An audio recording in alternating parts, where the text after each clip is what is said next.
Hello, Tadpole. I heard that you want to buy more books. You've come to the right place. We had a new shipment recently. This is the first book. You want to buy one book, or how many books are you looking to get today? Around the same as last time. Last time you got 4, so we'll try to do that again for you. Okay.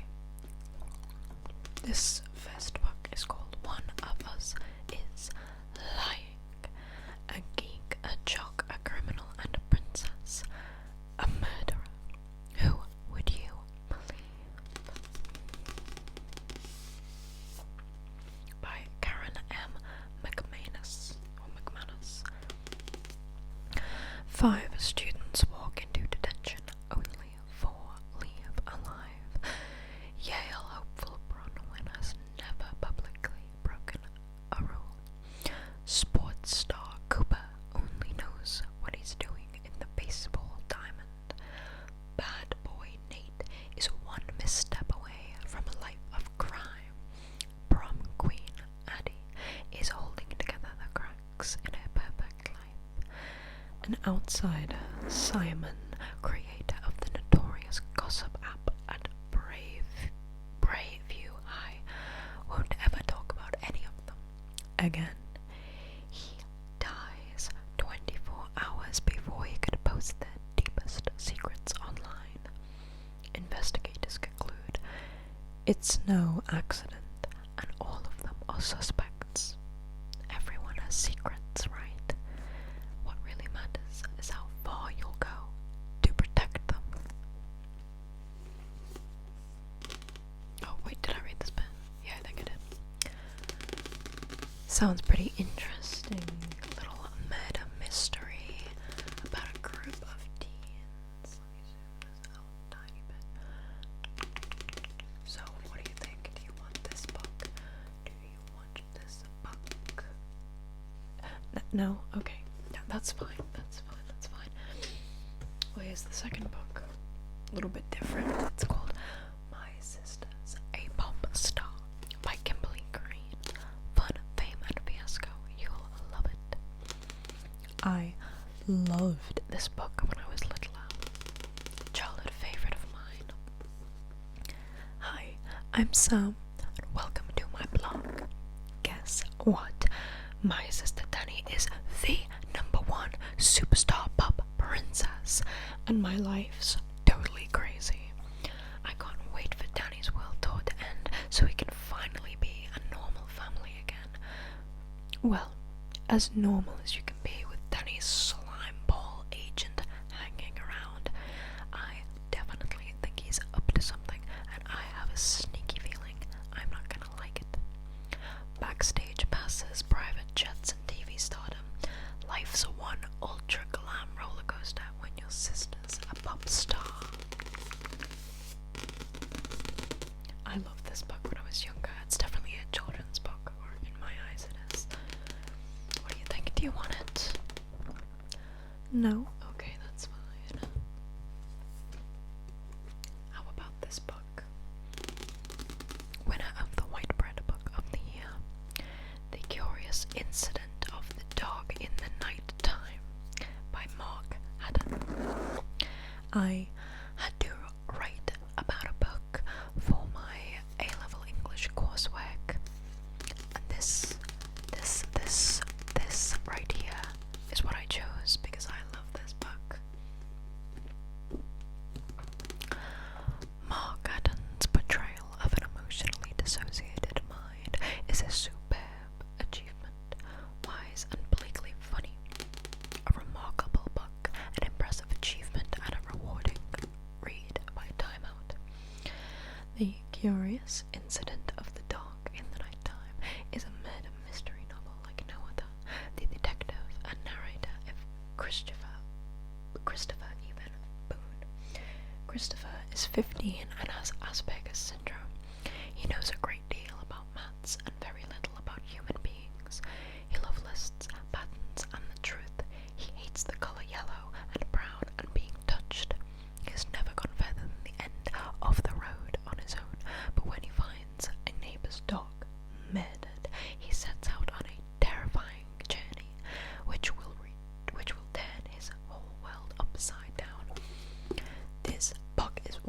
most interesting books I've ever read, and the way in which it's told is so interesting. Obviously, it's written by, well, not written by, but it's from the perspective of a child who has Asperger's syndrome.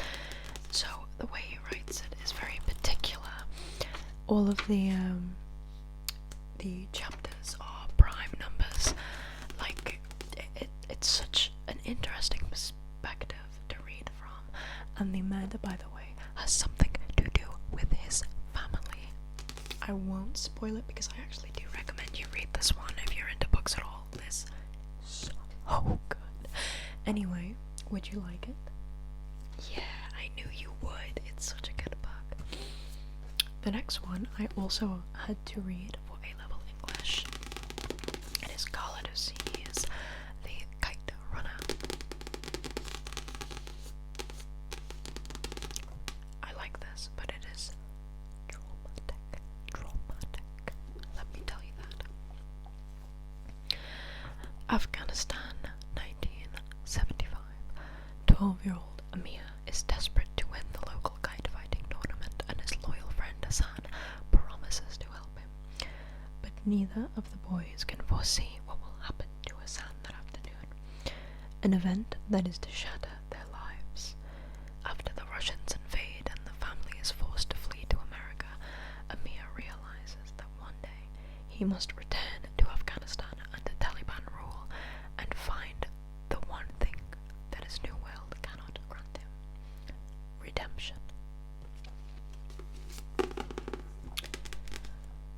I will be done talking about this in about 2 minutes. If you want to skip 2 minutes ahead, I promise I will be done by then. The next 2 minutes will have spoilers for this book. This book is about Amir and Hassan when they were children. Hassan is violated by somebody called Asaf. And then Amir doesn't help in any way. He doesn't get himself involved, he just lets it happen. And he grows up knowing that that was his fault. He feels so guilty about it, even though they were just children.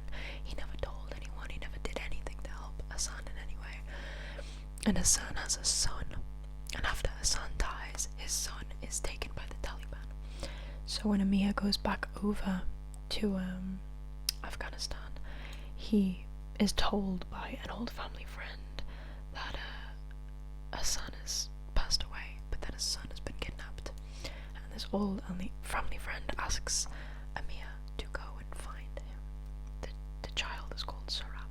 I won't spoil it all, but some very traumatic things happen to that child.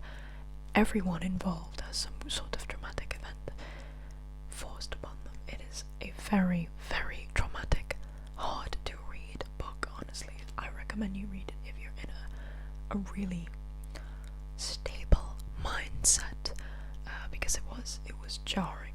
Okay, I'm done talking about it now, so the people who skipped 2 minutes ahead should be chill by now. But yeah, it's a very good book. What do you think? Are you gonna get it? No, I don't blame you. And it is a very good book, but yeah, it takes its toll for sure. What about this one then? When You Reach Me. I get this confused with another one that I'll show you a little later. I've read them both, and I always forget which one's which. This is by Rebecca Stead, winner of the Newbery Medal 2010. Miranda's life is starting to unravel. Her best friend, Sal, gets punched by a kid on the street for what seems like no reason, and he shuts Miranda out of his life. The key that Miranda's mom keeps hidden for emergencies is stolen, and then a mystery note arrives. I'm coming to save your friend's life and my own. I ask for 2 favors. First, you must write me a letter. The notes keep coming, and Miranda slowly realizes that whoever is leaving them knows things no one should know. Each message brings her closer to believing that only she can prevent a tragic death, until the final note makes her think she's too late. I did enjoy this book. I did enjoy this book. It was pretty interesting. It's not one of my favorites, but I did in fact enjoy it. What do you think? You want to buy it? No? That's okay. That's okay. What about this one? This is the Spiderwick Chronicles, Book 5, The Wrath of Mulgareth, by Tony DiTerlizzi and Holly Black.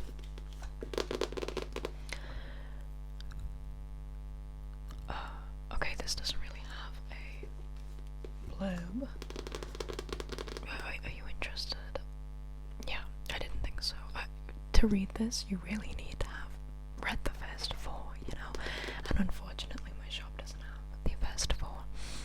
I have read this. I was extremely confused because of course I haven't read the first 4, but this book, it was pretty good. I just didn't understand what the hell was going on.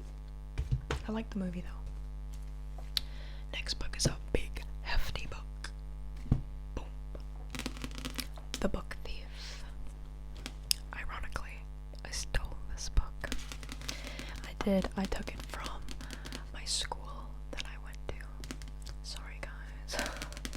But it looks so interesting and I really wanted it. And my friend really loves this movie because it stars an actor she really likes. So turns out it is actually good. I was the book thief all along. It's by Marcus Zusak. Let me read it for you. 1939 Nazi Germany. The country is holding its breath. Death has never been busier. Liesel, a 9-year-old girl, maybe it's Liesel, I don't know how to pronounce that, is living with a foster family on Himmel Street. Her parents have been taken away to a concentration camp. Liesel steals books. This is her story and the story of the inhabitants of her street when the bombs begin to fall. I've not read this, but I really want to, but can you see why I've not? This is thicker than my head. This is a thick book. But I've heard that it's really, really good. What do you think? Do you want it? Yeah. Props to you for accepting this challenge of a book. Okay, next. Tess of the D'Urbervilles by Thomas Hardy. I have mixed feelings about this book. I've read it. I had to for A-level English. I didn't like it at first, and then I think I grew to like it. I don't like the way it's written, but I like the story. Yeah, it was nice to analyze. Set in I don't need to read this. It tells of Tess Tabbyfield, the daughter of a poor and dissipated villager, who learns that she may be descended from the ancient family of the D'Urbervilles. What did I say? Tabbyfield. I meant to say Tabbyfield before. She encounters Alec d'Urberville, who seduces her, and she bears his child, which dies in infancy. Working as a dairymaid, she falls in love and marries Angel Clare, a clergyman's son. On their wedding night, she confesses her seduction to Claire, who cruelly abandons her, and after many hardships, she reluctantly returns to Alec as his mistress. When the repentant Claire returns to find Tess with Alec, he prepares to leave once more, and in desperation, Tess stabs Alec and kills him. After a pastoral interlude with Claire in the New Forest, the heroine's flood of anguish and despair ceases when the president of the Immortals has ended his sport with Tess. That just spoiled the whole book, but yeah, that's exactly what it's about. But when it says Alec seduced Tess, no, Tess was raped. I'll phrase it like that for YouTube. She was assaulted by Alec. He was a terrible, terrible man, and he deserved his death. Angel is quite half and half. He blames Tess for that, which is not a good thing, but he comes round to the end. He has very much character development. Alec is just some evil bitch. Okay, sorry. Anyway, it is quite a heart-wrenching book because Tess goes through so many hardships. Would you like this book? No, that's okay. That's okay. Yeah, I wouldn't read it again, but I did enjoy it when I read it, I think. Against the Odds. Marjolaine Hoff. I'm sorry, I definitely said that wrong. It's about something called the odds, said my mother. For instance, the odds that you'll become a millionaire are very, very small. The odds that you'll find a coin in the street are a lot bigger. And it's the same thing with fathers. The odds of having a father are big, and the odds of not having a father are small. So you don't have to worry too much about not having a father. Can you make the odds of something smaller? I asked. Or bigger? Yes, my mother said. Sometimes. Kiki's father, a doctor, is always putting himself in danger by travelling away to faraway war zones. No matter how hard she tries, Kiki can't convince him not to go. When her father actually does go missing, and as her mother gets more and more worried, Kiki decides she has to try and improve the odds of her father coming home the only way she can. A powerful, sad, yet funny book about what to do when something you've always feared becomes all too real. Yeah, I get this one mixed up with When You Reach Me in my head, because I think it's because they're both really thin. Their storylines like mixed together. Yeah, anyway, it was a pretty good book. It was a pretty good book. Good book. What do you think? Would you like it? No? Okay, that's fine. Well, what about this? Hard Time by Sean Atwood, author of Party Time and Prison Time.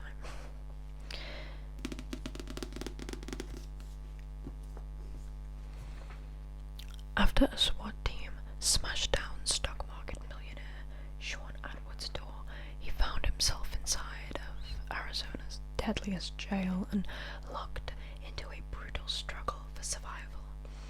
Sean's hope of living the American dream turned into a nightmare of violence and chaos when he had a run-in with Sammy the Bull Gravano, an Italian mafia mass murderer. In jail, Sean was forced to endure cockroaches crawling in his ears at night, dead rats in the food, and the sound of skulls getting cracked against toilets. He meticulously documented the conditions and smuggled out his message. Join Sean in a harrowing voyage into the darkest recess of human existence. Hard Time provides a revealing glimpse into the tragedy, brutality, dark comedy, and eccentricity of prison life. This is like an autobiography of Sean Atwood. This guy, he actually came to my school one time and delivered a presentation, and then he was like, I'm handing out free copies of my book. So I took one. It actually did sound interesting, though I've not read it yet, but I think I will. What do you think? No, not for you. That's okay. Well then, what about this book? A series of unfortunate events by Lemony Snicket. Dear reader, unless you are a slug, a sea anemone, or a mildew, you probably prefer not to be damp. You also might prefer not to read this book, in which the Boulder siblings encounter an unpleasant amount of dampness as they descend into the depth of despair underwater. In fact, the horrors they encounter are too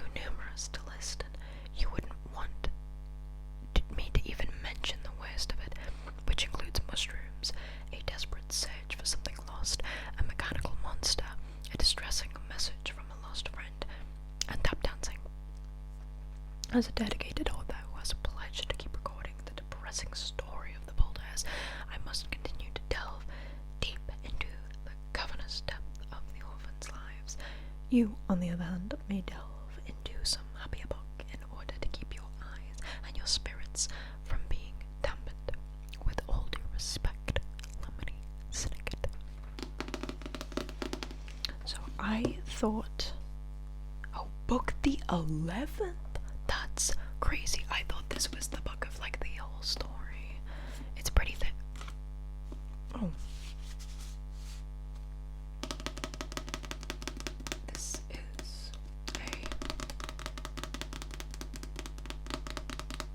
a bookmark. I was confused on what that was. There was also someone else's name in there. Anyway. Yeah, this is book the 11th. Have you happened to read the first 10? You have? You're actually just missing this one. Well, that's amazing. You take this. You have this. That's an insane coincidence. You know what? 50% off for you, because that's just crazy. I, by the way, have seen the movie of this. Brilliant, the movie, of course. But the series of this, oh, I love it so much. There's a series of unfortunate events, and it's so good. Okay, coming up to our last books here. Through the Pink Wall by Jennifer Curry.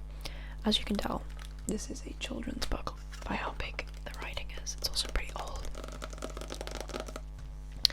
Something is wrong at Ryden Primary School.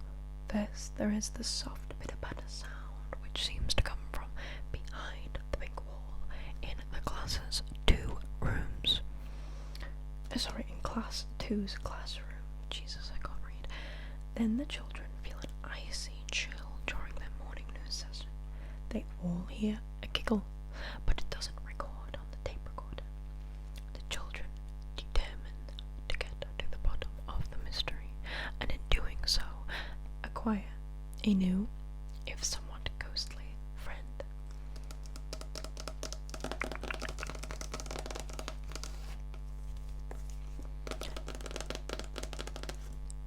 It's a book about this girl who had died trying to find, or waiting for her brother to come back or something, and her brother had left, and the kids help her reunite somehow with her brother. Well, his spirit. It's really nice. It's a little bit morbid for a children's book, but it is a nice children's book. Are you thinking of taking it? No, that's fine. It is very much a children's book. Oh, this is a dusty book. Michael Morpego's Running Wild. Brother, this doesn't even have a blurb. I can't really tell you what this is about because I don't have a blurb. I'm sorry. Yeah, I couldn't tell you. I couldn't tell you, but it's a very famous book. What do you think, you want it or not? No, that's okay. I couldn't even begin to tell you what it's about. I haven't read it. Either way, I'll just move that to one side. What about this then? Witch Child. What am I talking about? Witch Child, sorry. By Celia Reese. Oh, Through the Big Wall was by Jennifer Curry. Did I say that? I don't think I did. Anyway. 17th century England is not a hospitable place for witches, as Mary finds out when her grandmother is hanged. In fear of her life, Mary flees England for America with the help of a mysterious noblewoman, but the Puritans she travels with are equally superstitious, and it isn't long before Mary is under suspicion herself. Sounds pretty good. I've not read it, but it sounds pretty good. What do you think? No? That's okay. Well, I have one more book for you. The Rock by J.L. Ross. I'm so sorry, but this isn't about Dwayne My friend got this for me. From the shadows into the light. When a fishing boat is wrecked off the treacherous North Sea coast and the body of a young woman washes up on the beach beside the iconic Marsden Rock, DCI Ryan cannot ignore the call to duty. With one already dead and one more human cargo missing from the wreckage, Ryan and his team race to find the remaining souls before it's too late and their investigation turns to murder. As they uncover the seedy underbelly as the Tyneside, cold and calculated opportunist clashing with the rock-hard arm of the law. But there's one thing that proves stronger than stone: the human spirit. It sounds so good, and I want to read it, but I haven't yet. What do you think? You want to get it? Yes. Perfect. So, you have 4 books. The Curious Incident of the Dog in the Nighttime. The Book Thief. A Series of Unfortunate Events, Part 11. And The Rock. Those are your 4 selections. I hope you're happy with your choices.